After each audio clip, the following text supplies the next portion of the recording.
I frankly think that crisis initiation is really tough. And it's very hard for me to see how the United States president can get us to war with Iran. Which leads me to conclude that if, in fact, compromise is not coming, that the traditional way of America gets to war is what would be best for U.S. interests. Some people might think that Mr. Roosevelt wanted to get us into World War II, as David mentioned. You may recall we had to wait for Pearl Harbor. Some people might think Mr. Wilson wanted to get us into World War I. You may recall he had to wait for the Lusitania episode. Some people might think that Mr. Johnson wanted to send troops to Vietnam. You may recall he had to wait for the Gulf of Tonkin episode.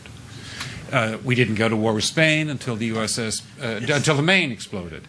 And may I point out that Mr. Lincoln did not feel he could call out the Federal Army until Fort Sumter was attacked, which is why he ordered the commander at Fort Sumter to do exactly that thing which the South Carolinians had said would cause an attack. So if, in fact, the Iranians aren't going to compromise, it would be best if somebody else started the war. One can combine other means of pressure with sanctions. I mentioned that explosion on August 17th. We could step up the pressure.